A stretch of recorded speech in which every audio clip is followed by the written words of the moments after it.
देख रहे हैं कशिश मीडिया।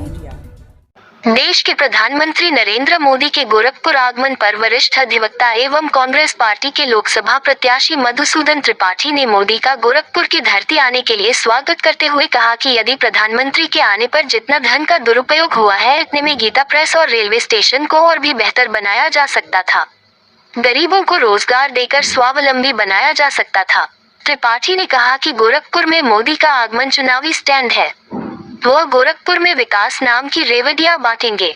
उन्होंने कहा कि जुमलेबाज प्रधानमंत्री का काम है जुमले वाला भाषण देना और जनता को भ्रमित करना। त्रिपाठी ने कहा कि चुनाव आते ही प्रधानमंत्री नरेंद्र मोदी को किसानों और गरीबों की याद आने लगती है।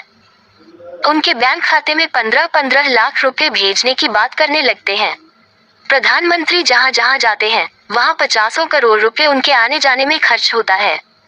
उनके आने जाने से बढ़िया होता कि वही रुपये गरीबों में बांट देते या जो महंगाई बढ़ी है उस पर ध्यान देते, जिससे देश का बहुत बड़ा कल्याण होता। त्रिपाठी ने कहा प्रधानमंत्री नरेंद्र मोदी ने गोरखपुर को वंदे भारत एक्सप्रेस ट्रेन की सौगात देकर सराहनीय कार्य किए हैं। कल गोरखपुर प्रधानमंत्री आ रहे हैं और गोरखपुर को तमाम तोहफों से नवाजेंगे, इस पे आपका क्या कहना है? ये बताइए किस तरह का तोहफा दे रहे हैं? वंदे भारत ट्रेन, वाह! ये गरीबों के लिए नहीं है, ये गरीबों का शोषण करने के लिए है। वहाँ जा रहे हैं गीता प्रेस में माननीय प्रधानमंत्री राजा बाबू, लेकिन यूनिवर्सिटी नहीं जाएंगे, विश्वविद्यालय नहीं जाएंगे। उनको छात्रों से कुछ लेना देना नहीं है। अभी तमाम जगह ट्विटर पर हर जगह ट्रेंड कर रहा है कि भाजपा का पूत गरीब हिंदुओं पे मूत। ये मध्य प्रदेश में चल रहा है। मामा वहाँ के माननीय मुख्यमंत्री, जिसके ऊपर भाजपाई कार्यकर्ता उस पर जो पेशाब किया, जो घिन आती है, तमाम पत्रकार रोने लगे और मामा जा कर के दिखाने के लिए बुलडोजर चलवा रहे हैं, गिरफ्तार कर रहे हैं। उसकी स्पीच देखिए, आदित्य अंजुम साहब ने लिखा है कि इसमें शर्म आती है। और वहाँ का मध्य प्रदेश का मुख्यमंत्री जा रहा है, उस पर माननीय प्रधानमंत्री कुछ नहीं कहेंगे। न बेरोजगारी पे ही बात कर सकते हैं, न शिक्षा पे बात कर सकते हैं, न महंगाई पे बात कर सकते हैं। ये सिर्फ देश में नफरत फैला रहा है। हिंदुस्तान में दूसरे के बीवी को ये हीरा देते हैं और अपनी बीवी को जीरा भी नहीं दिया। अब तो है दूसरे देश के मुसलमानों से ही मोहब्बत करते हैं, लेकिन अपने देश से के मुसलमानों से नफरत करते हैं।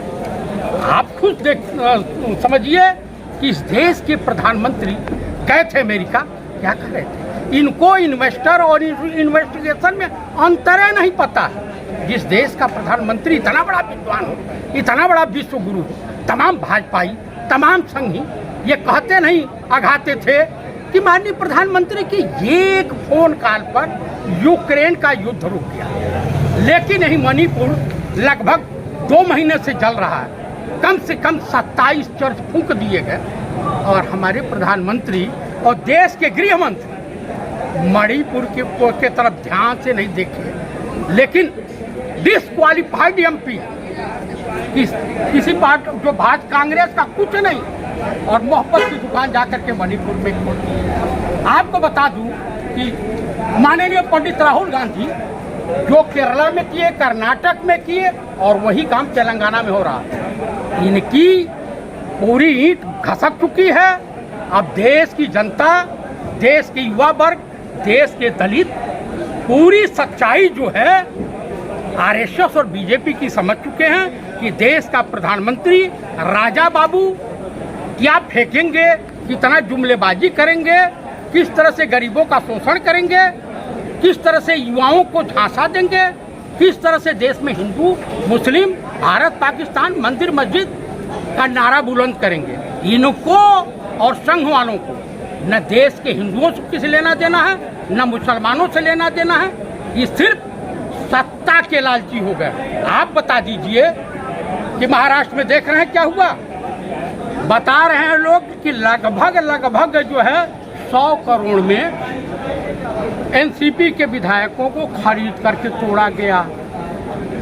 ऐसी चर्चाएं हैं मार्केट में। क्या है, ईश्वर जाने। देश के प्रधानमंत्री, अरे भाई जो पैसा आप यहाँ खर्चा कर रहे हैं, आप वहीं से झंडी दिखा देते, क्या फर्क पड़ता? देश में तमाम अरे गरीबों के लिए कोई ट्रेन चलाइए, शिक्षा पे कुछ बोलिए, शिक्षा के बारे में, महंगाई को कम कीजिए। अब वकील साहब ने जो कहा है, जो भी कुछ बोला है, वो 100% सच बोला है। आप प्रधानमंत्री हैं, आप संघ के प्रचारक नहीं रह गए हैं, देश के प्रधानमंत्री हैं।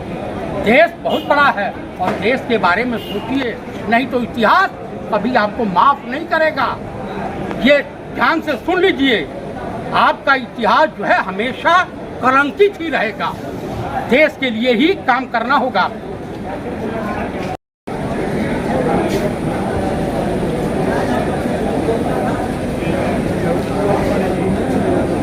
कल गोरखपुर की सरजमी पर देश के प्रधानमंत्री नरेंद्र मोदी जी आ रहे हैं, उस पर आपका क्या कहना है? गोरखपुर की जमीन पर देश के प्रधानमंत्री माननीय नरेंद्र मोदी जी आ रहे हैं। गोरखपुर वासियों की तरफ से तथा मैं स्वयं उनका बहुत स्वागत करता हूं। फोटो खिंचाना और भाषण देना उनकी कला है और इस कला के माध्यम से ही वो आज उतने शिखर पर पहुंचे हुए हैं। भाषण में क्या बोल जाएंगे और क्या कह रहे हैं इसका कोई ध्यान नहीं देते हैं। आज महंगाई चरम सीमा पर है, गैस सिलेंडर 1200 रुपया है, इस पर उनका ध्यान नहीं जाता है।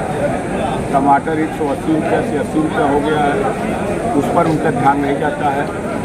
जनता कैसे जी रही है इस पर उनका ध्यान नहीं जाता है, लेकिन उद्घाटन और समारोह में जाना उनकी प्राथमिकता है। इस देश में कितने भ्रष्टाचार बढ़ रहे हैं और कितना भ्रष्टाचार हो रहा है इस पर उनका कोई ध्यान नहीं है। इस देश में कितनी बेरोजगारी है, नौजुवक सड़कों पर घूम रहे हैं, कहीं नौकरी का कोई ठिकाना नहीं है। अगर फार्म भरा दिया जाता है, पर्चा आउट कर दिया जाता है, इस पर उनका कोई जिक्र नहीं। आज तक हमारा प्रधानमंत्री मीडिया के सामने कभी कोई बयान दिया ही नहीं कि देश में बेरोजगारी कैसे मिटेगी, देश में भ्रष्टाचार कैसे मिटेगा, देश में जो महंगाई बढ़ी हुई है उसको कैसे कम किया जाएगा, इस पर उनका कोई ध्यान नहीं। मणिपुर जल रहा है, लेकिन मणिपुर को छोड़ करके अमेरिका घूम रहे हैं। मणिपुर आज तक उन्होंने नहीं गए कि मणिपुर में हो क्या रहा है, कितने लोग जला दिए गए, कितने लोगों का घर जला दिया गया, कितने लोग बाहर चले गए और कितने लोगों की जान चली गई, लेकिन हमारे प्रधानमंत्री उस पर कोई ध्यान नहीं दे रहे। ये चुनावी स्टंट है, गोरखपुर में आ रहे हैं और रेवड़ियाँ बांटेंगे जिसका कोई महत्व नहीं है।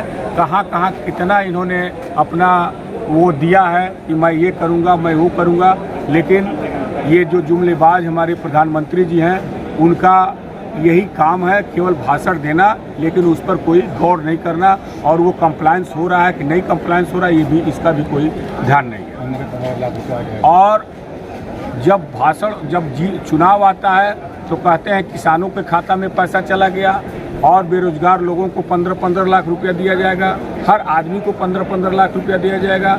ये उनकी भाषा है चुनाव जीतने की। चुनाव जीतने के बाद सारी चीज़ें और सारे वादे भूल जाते हैं। ये हमारे प्रधानमंत्री जी हैं, आ रहे हैं गोरखपुर जमीन पर, उनका मैं स्वागत करता हूँ। कल आपके गोरखपुर से अयोध्या होते हुए लखनऊ ट्रेन का एक तोहफा कल मोदी जी देने जा रहे हैं, वंदे भारत एक्सप्रेस ट्रेन का। तो आपको कितना मतलब उसके चलने से शहर को क्या लाभ होगा, जो प्रधानमंत्री कल तोहफा देने जा रहे हैं उसके संबंध में बताइए। अब अगर वो वंदे मातरम जो वंदे भारत जो ट्रेन दे रहे हैं गोरखपुर से अगर लखनऊ जा रही है तो यहाँ के बहुत से लोगों को फ़ायदा होगा, इसमें हमारा कोई कमेंट नहीं है। ये काम तो प्रधानमंत्री जी बहुत अच्छा कर रहे हैं कि गोरखपुर को एक ट्रेन दे रहे हैं चलने के लिए, ये धन्यवाद के पात्र है। गीता प्रेस में आ रहे हैं, वहाँ पे तमाम धार्मिक जो ग्रंथ हैं उसके अवलोकन भी करेंगे और जो वहाँ पे जो भगवान की लीलाएं हैं, जो बचपन से बाल काल से लेकर आदि काल तक की उसमें सारे जो है आकृतियाँ दिखलाई जा रही हैं उसका भी अवलोकन करेंगे, उसको देखने के लिए आ रहे हैं। प्रधानमंत्री जी जहाँ जहाँ जाते हैं जी 50 करोड़ रुपया खर्च होता है उनके आने और जाने में। अगर वो आने जाने से बढ़िया अगर वही पैसा गरीबों को देते या गरीबों में बांट देते या जो महंगाई बढ़ी है उसके लिए ध्यान देते तो इससे बहुत देश का कल्याण होगा। उनके न आने से गीता प्रेस बढ़ जाएगा, न उनके न आने से गीता प्रेस घट जाएगा। गीता प्रेस की एक बहुत बड़ी महत्ता है और गीता प्रेस में जो धार्मिक ग्रंथ बनते हैं उस धार्मिक ग्रंथ पूरे विश्व में उसका बिकता है। उनके आने से और न आने से उसके ग्रंथों पर कोई प्रभाव नहीं पड़ेगा। कल गोरखपुर में बहुत प्रधानमंत्री के आने से लोग बहुत प्रफुल्लित हैं, तो इसको आप किस दृष्टि से देखें? हम भी प्रफुल्लित हैं। कोई रेवड़िया बांट के जाएंगे जिसका कोई मतलब नहीं होगा। सब लोग जानते हैं कुछ न कुछ वो बोल के जाएंगे जिसका कोई मतलब नहीं होता है।